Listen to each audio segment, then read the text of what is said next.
As a new war unfolds overseas, an older battle is being waged here at home. This one involves a fight for rights in our two states, all brought on by a conservative push in an election year, leading to concern, confusion, and courtrooms. It started with Republicans in the Kansas legislature overriding the governor's veto to pass a bill restricting transgender rights. It limits where trans people can go to the bathroom, sets them up for civil suits, and even invalidated their driver's licenses as soon as the law took effect, leading to confusion and concern as people work to understand their rights. I had to jump through all these hoops to get my documents changed and be reflective of who I am, and then in an instant they can just take that away and still make me pay to get a new driver's license. Hours after the new law took effect, two transgender men from Kansas sued the state with the backing of the ACLU. They say the law violates constitutional rights to personal autonomy, privacy, due process, and freedom of expression. The lead attorney on the case tells me this new law essentially gives the power of enforcement to the public, and that could spell problems. That seems perverse for a law that's, ostensibly about safety and privacy, right? I don't think it enhances anybody's safety or privacy to feel surveilled or to be told you need to surveil. And it doesn't serve anybody's safety or privacy to have to explain things about your body to people who you haven't done anything to, but who just object to you being there because you don't look the right way.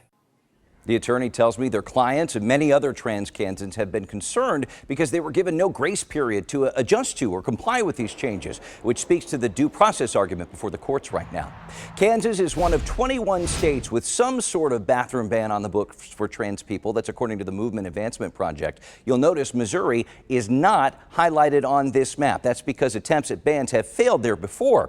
But now, after Kansas made its move, another push is getting new life. A trio of bills is making its way through the Missouri House right now that could potentially have further-reaching implications. They made it through committee last week. If passed, they'd require people to use the bathroom that matches the sex on their birth certificate or sex assigned at birth. It really depends on the bill.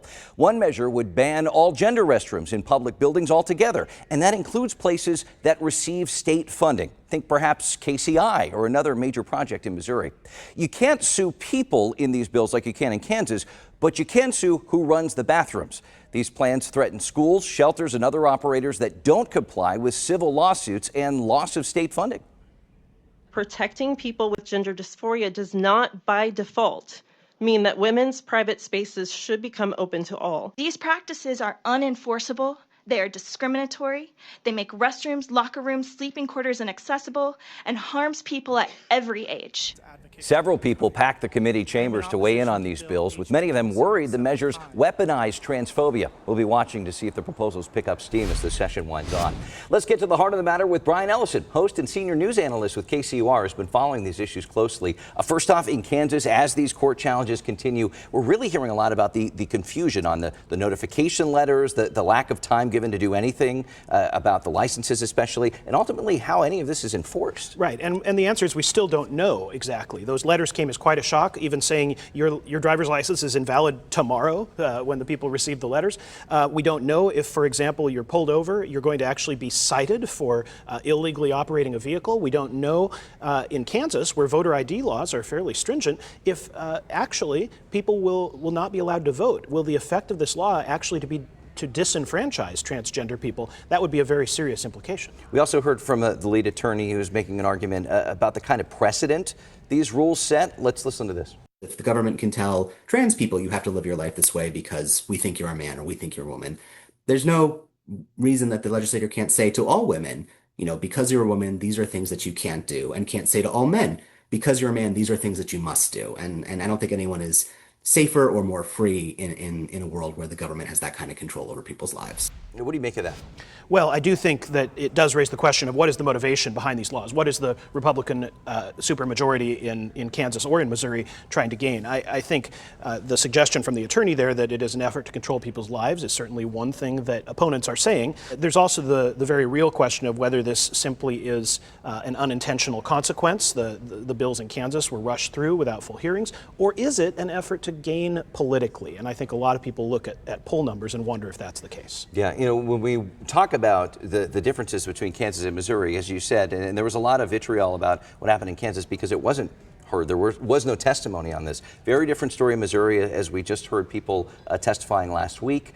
How are any of these Missouri bills going to be enforced if they become law? Some of them almost compete over definitions. That's right. Well, they're originating from different sponsors, but they did all get heard at roughly the same time. So one of them, for example, would create an opportunity for people to sue a business if someone is using restrooms in that business that are not matching their sex assigned at birth. Another bill would actually prevent the building of spaces or the designating of restrooms as all gender. So the multi-stall restrooms at the new KCI airport would be illegal if this bill becomes law.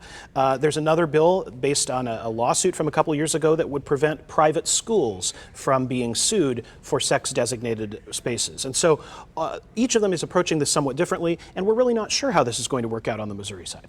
We've talked about this issue before being just kind of a tentpole campaign promise of Republicans. It is an election year. And so we were curious about the polling on this. I want to put this up. A recent Pew Research Center poll showed 49% of Americans surveyed support measures like what we're seeing in Kansas and Missouri when it comes to bathroom bills and laws, with 26% opposed. Many more Americans seem to support issues surrounding sports, though. That is true. The polls show something like 66% in favor, 15% opposed to those sorts of bills. So there is more support for these pieces of legislation about athletics, although it's worth noting, Cody, that if you think it's a relatively small percentage of the population affected by the restroom bills, it's an even smaller, almost infinitesimally small portion of the population that's affected by those high school athletics bills, let's say. And so it again raises the question of why this is such a priority for some in the legislature, and a lot of that may come to this effort to build up support. You know, what these poll numbers don't do is break down the support among Republicans and Democrats, and it might be that Republican legislators are playing to their base,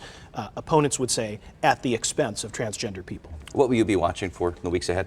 I think on the Kansas side, we are obviously watching the lawsuit to see if it plays out more quickly or more slowly, but in any case, it will keep playing out in the courts. On the Missouri side, we're watching to see if these actually become law. The Missouri Senate in the past Democrats have shown a willingness to filibuster anti-trans legislation. There's a lot on the plate this year for the Missouri Senate, so maybe this doesn't rise to the top of the priority list. We'll have to wait and see. All right, we'll leave it there for now. Brian Ellison, thank you so much. Count on KMBC 9 News to follow the pushback on these policies and what they mean for people in Kansas and Missouri. We'll bring you updates on air and online at KMBC.com.